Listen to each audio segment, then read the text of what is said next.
Oui, mais Amadouba a le droit. Comme moi-même, j'ai le droit. Quelqu'un a le droit. Report ou non? Vous savez, cette position est dépassée. Moi, la position, celle que j'adopte, c'est celle-là que l'État a prise, celle de faire reporter en attendant que tout soit clarifié et que tout soit discuté. Mais le débat est dépassé. Mais cela veut dire encore une fois que nous avons une coalition démocratique où les gens ont leur point de vue et l'expriment en toute liberté et que nous avons un chef d'État réceptif à tous les vents. Mais est-ce que ce n'est pas un fait aussi aujourd'hui le candidat de Benno ne bénéficie plus de la confiance du chef de l'État? Absolument pas. Ça est une création de l'imaginaire. Ouais, c'est une création de l'imaginaire à des gens aussi situationnistes qui regardent la direction du vent. Mais oui, mais nous dirons le président de la République, ça c'est l'opposition qui le dit. Ou bien certains qui sont aux alentours et qui ont des amitiés et qui ont des problèmes personnels. Dans votre cas, il y a des gens qui ne rassurent pas. Mais moi, vous savez, moi j'ai dépassé l'âge d'être dans des combats de camp. Nous sommes dans un même camp, vous avez dit nous sommes dans un même camp. Moi, mes contradictions de camp, je les règle à l'intérieur de mon camp. Mais oui, mais moi, je ne suis pas du genre. Considère que le candidat ne rassure pas. Il faut leur laisser la responsabilité de leurs propos. Moi, quand j'ai des contradictions dans mon camp, je les règle dans mon camp. Vous savez, moi, j'ai une déformation sportive. Moi, mon équipe, c'est pas au stade que je vais dire que mon équipe a telle faiblesse ou a tel point fort. C'est au lieu de regroupement que je le fais. Donc cela, je les laisse avec la responsabilité. Mais moi, j'ai dépassé l'âge même la responsabilité de regarder la direction du vent pour se positionner. Non, moi, je reste un homme de conviction et je me battrai jusqu'à la fin, jusqu'à ma mort, pour que mes convictions soient intactes. Mais dans quel intérêt un haut responsable peut peut-être douter de la force et de la puissance électorale de son... Il faut aller leur demander. En tout cas, moi, en tant qu'homme politique, et là où j'ai ma base, je travaille tous les jours à avoir l'écrasante majorité et je travaille tous les jours. Le reste, c'est du bavardage. Je considère que si des gens ont des points de vue, ils ont vraiment un lieu adapté, un lieu pour discuter, pour faire prévaloir sa position. Maintenant que quelqu'un soit de notre camp, comme je l'ai rappelé tantôt, je ne suis pas dans la disposition de discuter par voie de presse à des camarades de parti. D'accord. Avec des alliés. Oui.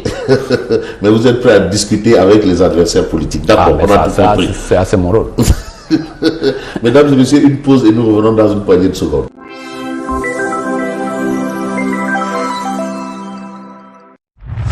Étude Kantar 2022. Sen TV, classée première télé au Sénégal. La télé la plus regardée. Sen TV, la télé leader.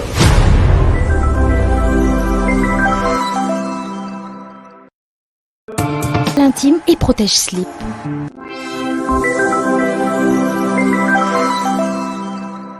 Mesdames et messieurs, vous suivez toujours toute la vérité. Je rappelle que nous recevons Abdoulaye Seydou, ministre de l'Habitat et également maire de Kaffrine. Dans un premier temps, nous avons un peu évoqué la situation de l'heure. Et aujourd'hui, quand même, il y a des initiatives de la part de l'opposition. Des initiatives pour un peu contrecarrer ou contredire aux yeux de la loi et même aux yeux même de l'opinion la décision du président de la République. Vous avez quand même l'initiative de ces députés réunis au sein de Yewwi Askan Wi. Vous avez l'initiative de ces députés de, bien entendu, Tahaou, soutenu par d'autres. Hein. Et là, est-ce que vous pensez qu'il ne faudrait pas tenir compte quand même de ces avis-là pour quand même que les choses se fassent mieux? Absolument. Je suis parfaitement d'accord qu'il ne faut pas être sourd aux positions de principe posées par l'opposition.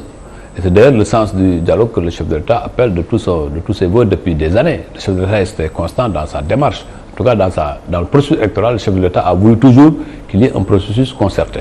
Maintenant qu'il y ait des recours devant le Conseil constitutionnel par les différents groupes, c'est leur droit le plus absolu. Au même moment aussi, le groupe Benno Bokk Yakaar, à travers ses députés, a posé d'excellents pas, Fabrice. Il faut aussi se souvenir de cette position à l'Assemblée nationale. Moi, je regarde deux images. L'image de députés qui encore montent sur le perchoir, arrache des fils, des fils. Vous avez demandé qu'on ne tienne pas compte de certaines choses d'activistes et autres. Arrache des fils au moment où il y avait une opposition majoritaire, une majorité forte qui est là à côté de notre groupe Wallou qui est de l'opposition, je le précise, mais d'une sérénité extraordinaire. Et c'est ça la grandeur de notre démocratie, c'est de pouvoir offrir au monde entier, des images très fortes de son ancrage démocratique. Durant toute une journée, il n'y avait que les députés de l'opposition, à travers des questions préalables, qui posaient un certain problème pour faire un dilatoire, pour ne pas aller au vote. Mais oui, mais devant une majorité et un groupe wallou, en tout cas très responsable, nous avons pu arriver à la fin. Même si, c'est vrai, les gens déplorent tous les jours, vous voyez, l'immixtion des forces de défense mais oui, mais cette image aussi, au sein de l'Assemblée nationale, molestés, brutalisés par des forces de l'ordre au sein de l'hémicycle. C'est ça la démocratie. Il faut comparer les images. L'autre image n'est pas moins catastrophique que celle de venir arracher le micro du président de l'Assemblée nationale, se mettre debout sur un perchoir, dire que personne ne va parler ici. Est-ce que ça aussi, c'est pas grave? Les gens ont un regard restrictif. Il faut regarder dans tous les sens. Qu'est-ce qui a conduit à cela? Ça aussi, c'est le règlement de l'Assemblée nationale qui autorise le président de l'Assemblée nationale, lorsque des députés, par la force, essayent de perturber l'ordre, mais le seul responsable de la police de l'Assemblée nationale, en tout cas des travaux de l'Assemblée nationale, c'est le président. Mais le président a fait exécuter conformément aux droits parlementaires. Mais dans l'opinion, quand même, est-ce que vous n'aviez pas un peu du pain sur la planche? Mais évidemment. Passer cette pilule. Oui, mais non, mais c'est pas qu'elle passer. Non, c'est pas une pilule que nous faisons passer. Encore, c'est une initiative parlementaire. Moi, je suis ministre, je n'ai jamais participé à un conseil des ministres où il y a une discussion sur le report. Il n'y en a pas.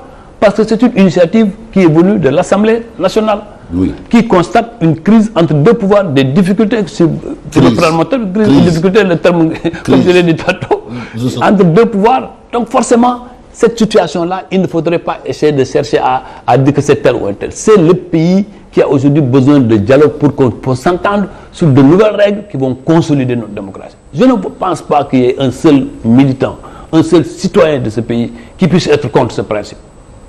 Le principe que l'on se retrouve, qu'on discute chacun avec ses arguments et qu'on puisse trouver un processus qui soit acceptable par tous. Mais oui, mais d'accord, il le faut, mais en face aussi, il y a l'opinion. Est-ce qu'à ce niveau aussi, vous n'avez pas l'impression d'être un peu vu d'une autre manière? Non, il faut laisser du temps. Il y a toujours, quand survient une décision comme ça, il y a toujours le temps de l'émotion. Mais après, il faut revenir à la raison, discuter, voir l'avenir du pays. De l'émotion. Oui, il y a toujours le temps. L'opposition est dans le temps de l'émotion, même si auparavant, il y a une contradiction flagrante. Vous avez entendu des leaders de l'opposition demander la suspension du processus. Fabrice, vous n'êtes pas quand même. Vous êtes oui, d'accord. Mais en tout cas, je pense que vous suivez encore l'actualité, à moins que vous ne soyez amnésique. Non, pas du tout. Mais quand même, ils n'ont pas demandé le report de l'élection. Mais la suspension du processus électoral, ça a conduit à quoi? Mais ça ne conduit pas au report de l'élection. Ah bon? Mais je me demande. Mais Fabrice, vous avez une logique. Si vous suspendez. Si vous aviez entre crise et. Oui, mais attendez. Suspension du processus électoral, ce n'est pas le pouvoir qui l'a demandé en premier. C'est l'opposition qui a demandé la suspension du processus électoral. Mais quelle opposition? Quelle opposition? Mais Mme Aminata Touré fait partie de l'opposition la plus radicale, l'a demandé. Ce n'est pas une invention que ce processus doit être arrêté. Mais ce processus est arrêté, quelle est la conséquence? Elle l'a fait par il y a d'autres et j'ai entendu aussi d'autres candidats, mais qui ont quand même ouvertement défendu leur posture, sans aucune démagogie. J'ai entendu le candidat Boubacar Camara dire qu'il est pour le report. J'ai entendu d'autres candidats. Aujourd'hui, mais cette cacophonie que cela pose, pour la première fois au Sénégal, parce que certains disent, oui, pour la première fois, une élection présidentielle a été reportée, ce qui n'est pas le cas. En tout cas, ce qui n'est pas le cas. Mais ce qui n'est pas le cas. C'est clair que ceux qui le disaient n'ont pas bien regardé l'histoire de ce pays. Alors, ce qui n'est pas le cas.